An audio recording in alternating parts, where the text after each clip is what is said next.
रहा है और जो कर्म किए हैं पीछे उससे भाग्य बनता है।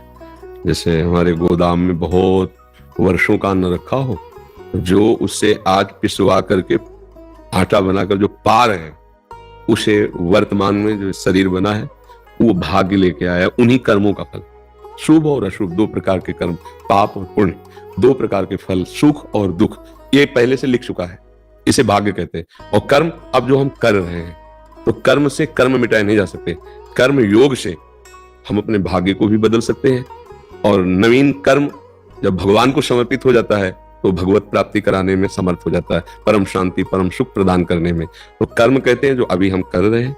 कर्म दो प्रकार के होते हैं, एक विधि एक निषेध। निषेध माने जिनको नहीं करना चाहिए, और एक जो करना चाहिए, जो पाप कर्म होते हैं, जो पुण्य कर्म होते हैं वो। और जो भाग्य होता है, इन दो पीछे जन्मों में जो हमने किए उससे भाग्य का निर्माण होता है इस जन्म का। अब वो उसको भोगना पड़ेगा इस शरीर में।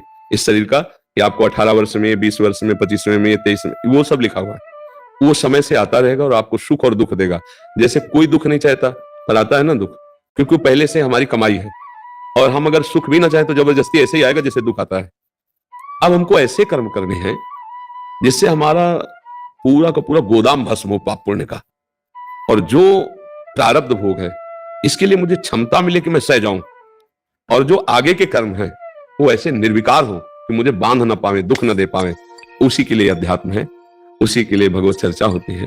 अगर हम प्रत्येक कर्म धर्म शास्त्र युक्त करें और भगवान को अर्पित कर दें और नाम जप करते रहें, सब ठीक हो जाएगा। तो कर्म और भाग्य का मतलब समझे? हाँ, भाग्य का जो पूर्व कर्मों का परिणाम केवल एक शरीर के लिए रचा गया है, वो अवश्य में भोक्तव्यम, भोगना पड़ेगा। चाहे आप संत हो, चाहे आप असंत हो, चाहे आप गृहस्थ हो, चाहे आप विरक्त हो, भोगना पड़ेगा। वो भोगना, बाण निकल गया वो लगेगा लगेगा। हाँ, इतना जरूर हो सकता है कि उसका वेग कम हो जाए। बचाव पक्ष भी, आपके कान को छू के निकल गया, गला नहीं कटा, ऐसा हो सकता है। भजन का प्रताप ऐसा कर सकता है, पर वो छुएगा। अगर वो ऐसा नहीं हो सकता कि आपको भोगना ना पड़े। नहीं तो देखो बड़े बड़े संत महात्मा जो भजन के महाधनी रहे, उनको भी कैंसर ये सब बड़े बड़े रोग हुए। इसलिए प्रारब्ध भोग जो होता है, प्रारब्ध वो इसी को कहते हैं। नवीन कर्म जो होता है, प्रारब्ध वो इसी को कहते हैं। नवीन कर्म जो अभी हम कर रहे हैं।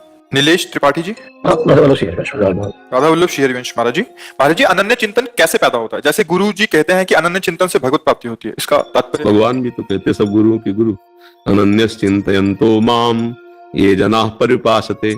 तो अनन्य तो फिर अन्य, अन्य चिंतन होता है ना, अनन्य चिंतन और अन्य चिंतन। तो अनन्य क्या है? जो प्रभु का सतत चिंतन करते हैं।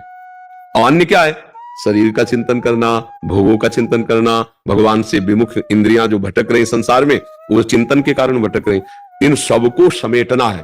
तो पहले चिंतन नहीं समेटता, ध्यान रखना। अगर पकड़ पाओ तो पकड़ पाओ, नहीं तो शब्द ही निकलते जा रहे हैं, देख लो। अनन्य चिंतन प्रारंभ में नहीं होता। प्रारंभ में नाम जपने का प्रयास किया जाता है, चिंतन विषयों का होता है। ध्यान करना, प्रारंभिक जब साधना प्रारंभ होती है, सेवाएं हो रही हैं, लेकिन चिंतन अंदर से, उसे कहते हैं अनन्य चिंतन। भगवान कहते हैं मच्चित्ता मदगत प्राणा बोधयंतः परस्परम। मेरे को चित्त अर्पित कर दो, चित्त चिंतन, मेरे को प्राण अर्पित कर दो। एक एक श्वास राधा राधा, कृष्ण कृष्ण, राम हरि, जो नाम प्रिय हो, पहले नाम में लगो। नाम तुम्हारा चिंतन प्रभु के चरणों में समर्पित कर देगा। ऐसे चिंतन नहीं होता। चिंतन का मतलब अलग होता है, ये जप नहीं है। चिंतन का मतलब होता है जैसे आप हमारे पास बैठे हो लेकिन चिंतन कुछ और हो जाए, वो अंदर अंदर जो होता है उसे चिंतन कहते हैं। समझ रहे हो? जैसे माला चल रहा है, और माला चलने के बाद जो अंदर हो रहा है उसे चिंतन कहते हैं। ऊपर से कह रहे राधा राधा राधा राधा राधा राधा राधा, अब अंदर चिंतन चल रहा है, आज ये खाया जाए क्या, आज ये भोग, उसे चिंतन कहते हैं। उससे भगवत प्राप्ति, जब हम जो राधा जप रहे वही हमारे चिंतन में आने लगे तो बहुत जल्दी भगवत प्राप्ति हो। तो वो ऐसे थोड़ी हो जाएगा कि आज से हम चिंतन बदल देंगे। अभ्यास योग युक्तेन चेतसा नान्यगामिना, हम इसका अभ्यास करें कि हमारा चित्त कहीं और जाए ना। इसके लिए जैसे हम राधा राधा राधा राधा जपना शुरू, अब हमारा मन जा रहा है तो जहां जहां से जाए वहां से हटा हटा करके राधा राधा राधा राधा राधा, या जहां जा रहा है वहां विचार कर रहे हैं कि भगवान ही सब रूपों में बने हुए हैं। बार बार बार बार मन को अपने लक्ष्य में लगाने से फिर यह अभ्यास परिपक्व हो जाता है, फिर उसका चिंतन बन जाता है। चिंतन के लिए बताया गोस्वामी जी ने कि कामी नारी प्यारी जिम और लोभी जिम प्रिय दाम, तिमि रघुनाथ निरंतर प्रिय लागो मोहिराम। जैसे कामी पुरुष है तो वो कोई माला थोड़ी देता है, ऐसे ध्यान थोड़ी धरता है कामिनी का, उसके चिंतन में चलता रहता है। अंदर अंदर जो चल रहे, जिसे स्मृति कहते हैं, जिसे याद कहते हैं, स्वाभाविक चलता है। हे राम जी, गोस्वामी जी कह रहे, हे राम जी मुझे आप ऐसे प्यारे लगो जैसे कामी का चिंतन कामिनी का होता है, लोभी का चिंतन धन का होता है, ऐसे आपका चिंतन हो। चिंतन एक अलग विषय है, वो किसी क्रिया से संबंध नहीं रखता, वो अंदर का है। क्रिया हम फावड़ा चला रहे हैं, चिंतन अलग होता रहता है। देखना, क्रियाएं गाड़ी चला रहे हो, चिंतन कुछ अलग होता रहता है। अगर वो चिंतन प्रभु का होने लगे और क्रियाएं ये संसारिक हो रही, तो भगवत प्राप्ति निश्चित है। अभी क्रियाएं भागवतिक हो जाएं, आरती कर रहे हैं पर चिंतन कुछ और चल रहा है, भगवान को भोग लगा रहे हैं पर चिंतन कुछ और चल रहा है, ये चिंतन समझ जाए तो भगवत प्राप्ति निश्चित है। अनन्यस चिंतयन्तुम, अन्य चिंतन ना होने पाए, न किसी वस्तु का, न किसी व्यक्ति का, न किसी स्थान का। अब कितना कठिन है आप स्वयं देख लीजिए, चिंतन करना कितना कठिन है। इसीलिए यहां जीव से शुरू करो, ये प्रारंभिक द्वार है। राधा राधा राधा राधा राधा राधा राधा, अब ये सब संभाल दे। गोस्वामी जी के राम नाम मणि दीपधर जी देहरी द्वार, तुलसी भीतर बाहर जो चाह सुधियार।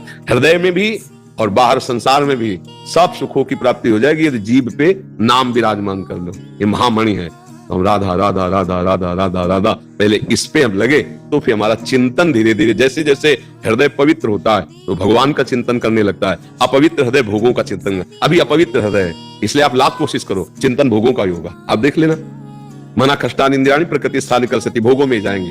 तभी साधक परेशान हो जाता है कि यार वर्षों से नाम जप कर रहे हैं, हमारा मन गंदा ही सोचता रहता है, क्योंकि उसमें गंदगी बहुत समय की भरी है। धीरे धीरे धीरे धीरे हटेगी, धैर्य पूर्वक नाम जप करे।